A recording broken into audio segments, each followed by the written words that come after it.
This is a production of West Virginia Public Broadcasting.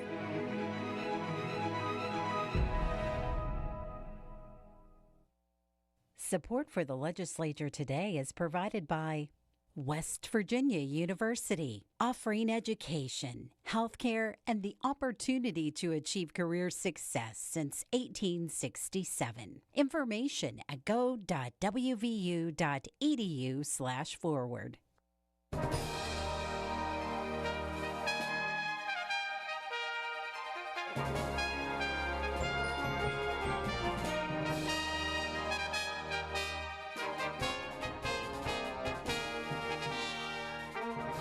Thanks for joining us for the Legislature Today. I'm Randy Yohe. We're getting close to the end of session, and there is a race to get all bills out of their chamber of origin by tomorrow. Nearly 2,600 bills have been introduced this session, but fewer than 50 have completed legislation so far. Both chambers are working long hours to get it done. The House of Delegates began working on more than 30 third reading bills this morning, including proposals highlighting water service cutoffs, banning mugshots, helping veterans, and outlawing deep fake election material. Keeping your water running is key to Senate Bill 631. It prohibits municipalities from disconnecting water service for non-payment of stormwater fees. There are some protections and exemptions, but the bill's sponsor, Delegate John Hardy, a Republican from Berkeley County, said his research showed that some communities are overzealous in fee collection versus disconnecting a family's water supply. Some of the municipalities have encumbered some of that money into their bond agreements and their bond declarations. So we felt like this would be a fiscally responsible way to make sure that we're taking care of the municipalities, but still giving some relief to our constituents who are in some of these municipalities who are acting very heavy-handedly. The bill passed 99-0 and goes to the Senate. House Bill 4621 is known as the Mugshot Bill. It relates to the Division of Corrections and Rehabilitation posting booking photographs of an accused person. The bill bans release of mugshots, with some public safety exceptions, until a person is convicted of the crime instead of upon arrest. Delegate Brandon Steele, a Republican from Raleigh County and an attorney, opposed the bill, saying that making mugshots public upon arrest protects the defendant, the victim, and the public. The whole purpose of a mugshot is twofold. One, to inform the public of what's going on in their community, to let people know who's in custody and why they're in custody and what they're charged with. The other thing is to protect the defendant, so that the world knows that that defendant is in custody. Delegate Larry Rowe, a Democrat from Kanawha County and also an attorney, supports the bill. He says the media and third-party websites and magazines posting and publicizing mugshots before conviction prejudges a person who is still innocent until proven guilty. This really poisons the jury pool. It has a major effect because people will be watching and seeing. And what we're here and what we're about is protecting individual rights against the mob. Well, the mob's on the side of publishing these photographs. It's not on the side of protecting people from being embarrassed and having their reputations ruined without ever having been found guilty beyond a reasonable doubt. After lengthy debate, the mugshot bill passed 54-46 and now goes on to Senate consideration. House Bill 4882 extends in-state tuition rates to all members and veterans of the National Guard, Reserves, and Armed Forces, as well as their spouses and dependents. Delegate Rick Griffith, a Democrat from Wayne County, was among a majority supporting a bill he says will invigorate the state and its economy. We have the lowest return rate of any state in the Union of our discharged veterans. And one of the concerns that was expressed as people were discussing this is that that's going to cost our institutions of higher learning their badly needed out-of-state tuition. Well, to that, I think all of us that feel strongly about this realize these people aren't coming if we don't do this. This will bring people home. The bill passed 98-0. House Bill 4963 prohibits the use of deepfake technology to influence an election. Deepfake AI goes beyond Photoshop, defined as an artificially produced audio, video, or photo so realistic a regular person can't tell it's fake. Delegate Chris Pritt, a Republican from Kanawha County, opposed a bill he said violated some First Amendment rights. If a person is, let's say, wearing a MAGA hat, over the age of 75, that person, not super familiar with technology, pretty smart person, but not super up to date in terms of doing an analysis as to what is in fact a deep fake video, that person is going to be judged by the same standard as everybody else. Everybody in this room, the people in this room who probably have the skills and the know-how and the insight to be able to tell whether something is in fact a deep fake video. So that's how individuals are going to be judged, not based on their individual circumstances. They are going to be judged based on that reasonable person standard. The bill sponsor, Delegate Josh Holstein, a Republican from Boone County, said certain voters are especially susceptible to false images and especially voices in campaign ads. You know, if I were attacked in a primary campaign against me with somebody of the opposing side, their image behind me, that wouldn't be necessarily a deep fake. But if somebody had remarks attributed to me that they played in an ad using my voice that's created with an artificial intelligence audio maker, and they say that I support this candidate or I support this legislation, which is false and it's a replica of my voice, that would be a deep fake. So that's the intent behind this. The deep fake election bill passed 88-11. Today, the Senate passed a bill that would require public schools to show a video of certain instructional materials on human development, as well as other bills on competitive sports teams, tobacco, and exams. Brianna Heaney has more. Senate Bill 468 is known as the Baby Olivia Bill. The bill requires that public schools show a 4-minute video on human development. The video would be shown to 8th graders and 11th graders. The bill had support across party lines. Controversies surrounded the bill when an amendment was added by one of the bill's sponsors, Senator Amy Grady, a Republican from Mason County. The amendment added language that life begins at conception. Senator Charles Trump, a Republican from Morgan County, opposed the bill because he says it could violate the Establishment Clause of the Constitution. I think if we put language in a bill that forces schools throughout the state to show to children a video which asserts that life begins at conception, even though I agree with that, I think it is an imposition of what is fundamentally a religious or a spiritual belief. I don't think it is a matter of proven or established science. The amendment barely made it under the wire. It was passed with 15 against and 18 for.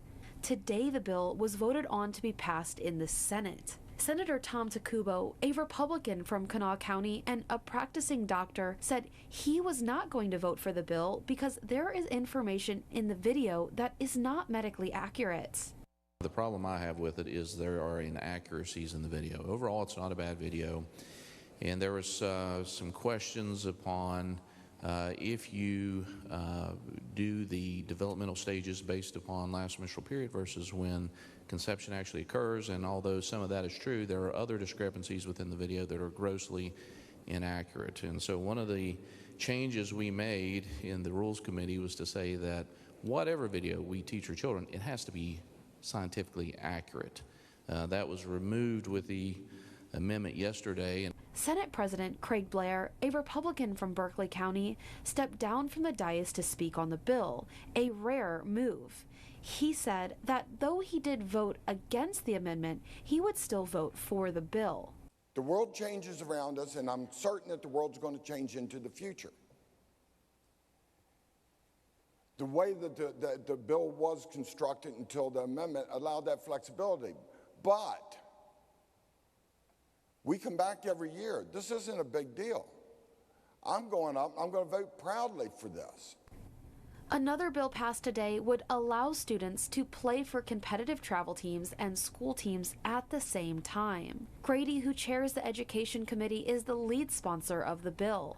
She says the bill will help students travel and get exposure that could win them scholarships and other opportunities. The bill prohibits the County Board of Education and the West Virginia Secondary Schools Activities Commission from prohibiting or restricting a student from competing in non-school events or participating on non-school competitive teams as a condition of playing for a school team or sport. The Senate passed Senate Bill 717, which prohibits anyone under the age of 21 from buying tobacco products.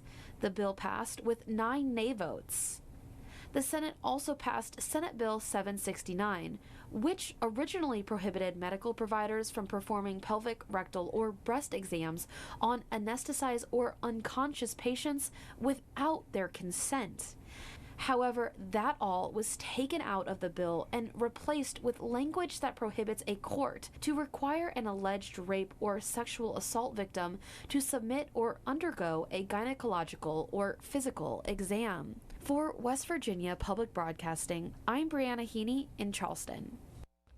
As this year's window for proposing new legislation draws to a close, nonprofits that support victims of domestic violence are calling for more state funding. Jack Walker has that story.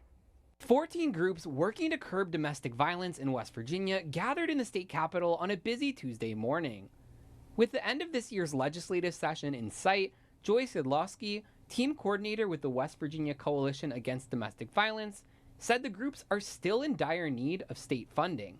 Private nonprofit organizations who haven't had a raise in the state budget for over 10 years. And so we're asking for a line item increase in the budget to be able just to keep up with the cost of living. Yadlowski said lawmakers have been receptive to the coalition's requests, but that time might be running out. Dwindling funds mark a particular issue for rural communities, according to Amaya Williams with the Rape and Domestic Violence Information Center. The group, based in north central West Virginia, often works with victims who can't reach a resource center due to a lack of public transit. A lot of people who don't have access to transportation is our biggest barrier, even for Monoyoyo County too, but transportation services is a huge one. It's a big barrier in seeking services just because people, if they can't get to us, then they're kind of isolated. Victims of domestic violence also face challenges in the housing, legal, and medical sectors. These can be particularly acute for Black West Virginians, according to Serena Toole with the YWCA Resolve Family Abuse Program. With systemic oppression and racism that our country alone has a huge history of, they may not trust the legal system. We can sit on the phone and say, you know, go get a DVP, go make sure you're protected legally, but they're not going to go to the court system because there's already that distrust there underlying the situation. Representatives with these groups hope their presence at the Capitol on Tuesday reminded legislators to consider domestic violence policy and nonprofit funding during this year's session. For the Legislature Today, I'm Jack Walker in Charleston. With the deadline of crossover day tomorrow, committees on both sides of the legislature are working through bill after bill. Education committees in both the House and Senate moved quickly at the start of the week to progress more than a dozen bills. Chris Schultz has more.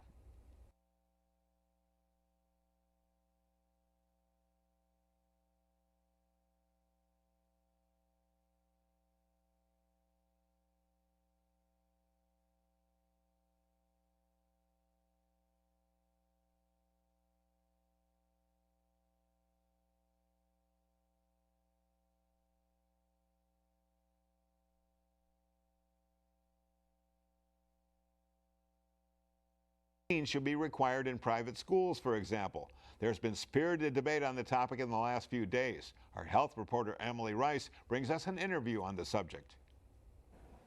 It's going to be a little longer. This time with us. Catch the legislature today. Okay. Thanks, Randy. Today I'm joined by Delegate Chris Pritt and Delegate Joey Garcia.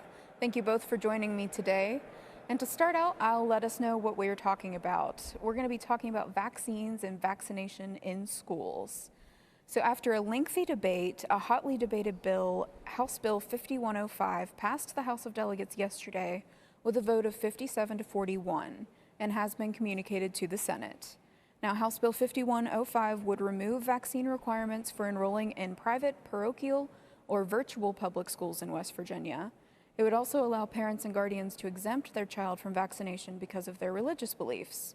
Now, the original version of the bill excluded public virtual school students from vaccination, and when it left committee, there was an amendment requiring students involved in extracurricular activities to be vaccinated against chickenpox, hepatitis B, measles, meningitis, mumps, diphtheria, polio, rubella, tetanus, and whooping cough.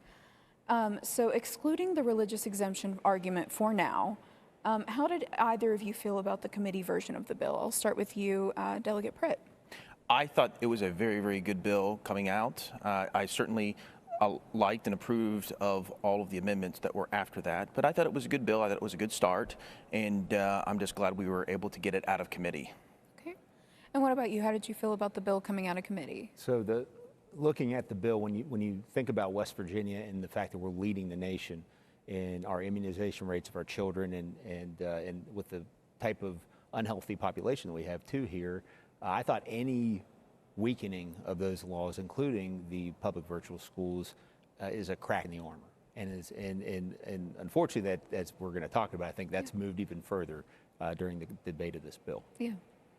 And so, did you support excluding public virtual students from vaccination? Obviously, you did not support, and you did support.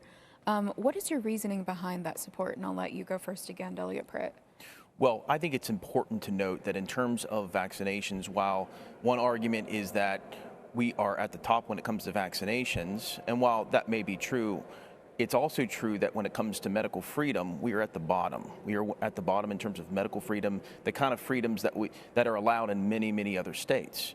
So it's factual that 45 states have a religious exemption to vaccinations. And so any kind of bill that pushes us more in the direction of medical freedom, that's generally what I'm going to be in favor of when it comes to vaccinations. What this bill does is it puts us more in line with many other states, most other states in particular, when it comes to religious liberties. So I think that this bill, as it stands, puts us more in line with all of those states in recognizing the liberty interests of parents. Okay. And Delegate Garcia, why do you feel like it's not a good idea to exclude public virtual students from vaccination? Well, again, I think starting with that part of the bill, which again, the bill is shaped into something completely different, I think it's just a crack in something that's an otherwise good policy. And so I understand kind of the reasoning behind it, that maybe those children aren't in contact with other students. I know we had the amendment that was in committee that would again require the immunizations if somebody was going to participate in extracurricular activities and interact. So I get that, but I didn't want to see any type of bill that was going to put us in a situation where we're going to break down our good child immunization laws. Okay, all right. And so then on the House floor, the bill was amended to include a religious exemption to vaccination. So as the law stands currently, West Virginia is one of 5 states that will only accept a medical exemption to vaccination. This is a bill that would allow parents or guardians to present a letter stating that a child cannot get vaccinated for religious reasons. If this bill were to become law, what are some pros and cons of that change in state code from each of your perspectives?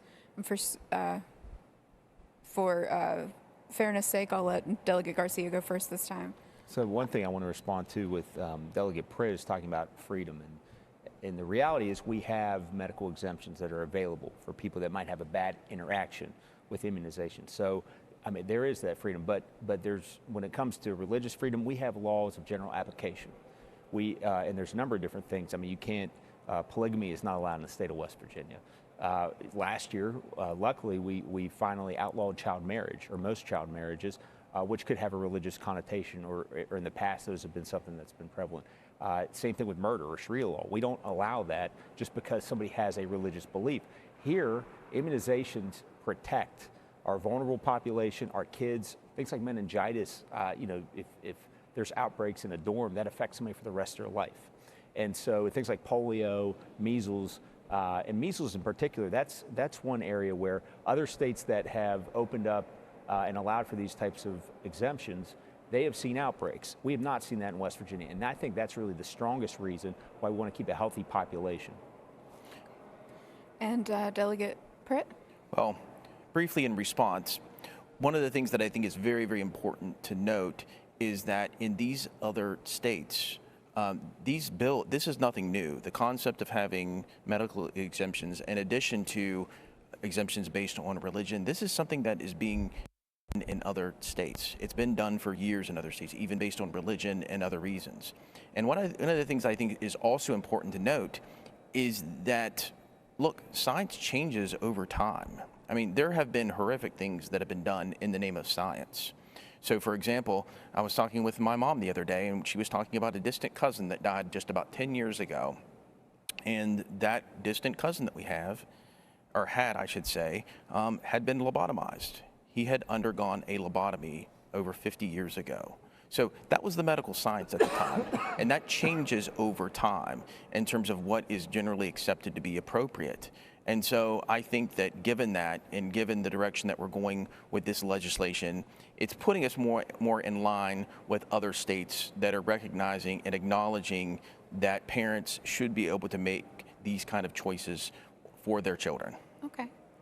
And what do either of you say to the argument that was brought up, I forget by who, but it was at the very end of the debate, that perhaps this would exclude people who couldn't afford to send their kids to private school, that didn't want their kids to be vaccinated but couldn't afford to send their kids to private school?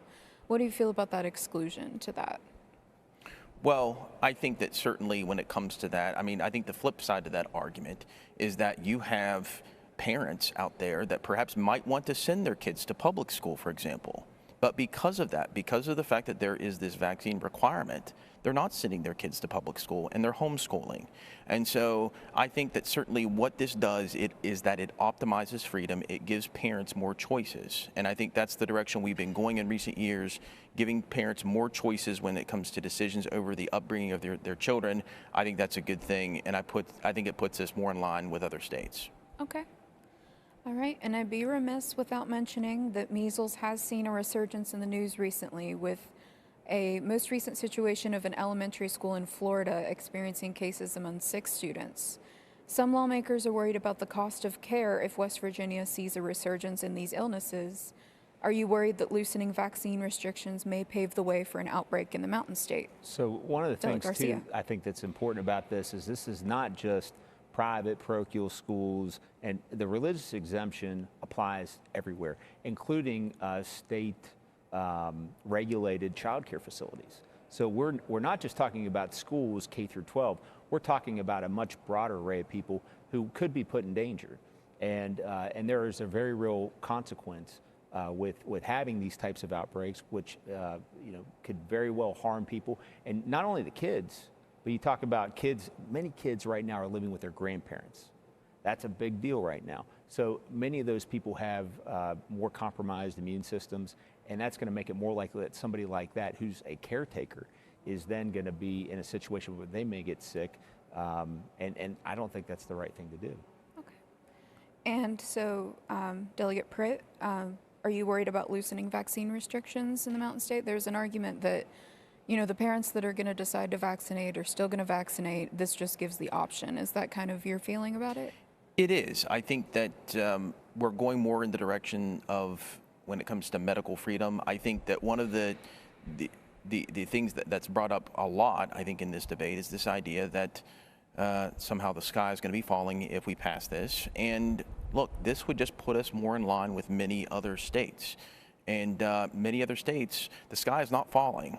Okay, these people we don't have people that are necessarily dying in the streets. We don't have mass outbreaks that are on a large scale endangering public health. So I don't think that anything is necessarily going to go bad in that respect. I think that this just puts us more in line with other states that recognize the liberty interest of parents.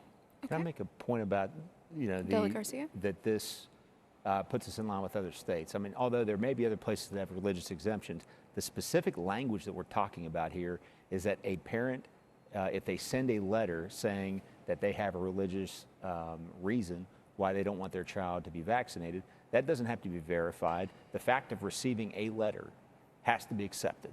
And so I do not believe that's the way it's done in most other states. And again, when it comes to medical freedom or freedom in general, I think there was a quote by Oliver Wendell Holmes that said, your ability to move your fist, you lose that ability once it's about to punch somebody else in the jaw. I think I really misquoted that badly, but that's the idea, is that the freedom is not unlimited, and these, not really restrictions, these requirements are important for the health and safety of the people of West Virginia. Okay. And so we don't have a lot of time left, but I wanted to ask, there were a lot of arguments on the floor concerning vaccine injuries. Is that a legislative concern for either of you? There's been a lot of bills brought up, Senate Bill 257, 279, I could go on, but are vaccine injuries a legislative priority for either of you?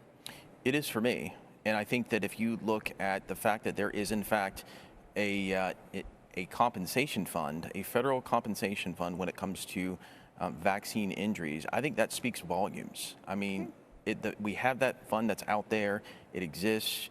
Lots and lots of payouts have been made from that fund. So I think it's a legitimate concern, and I think people have a right to be compensated when they're injured. Right. Well, thank you both so much for your time. I'm sure we could go on forever about this.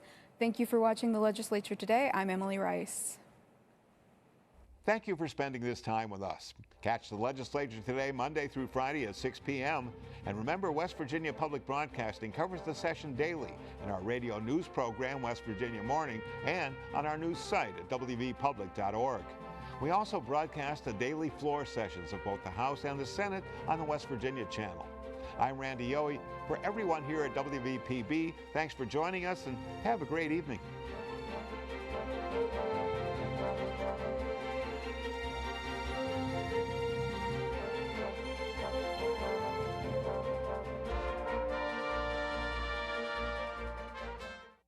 Support for the Legislature Today is provided by West Virginia University, offering education, healthcare, and the opportunity to achieve career success since 1867. Information at go.wvu.edu/forward.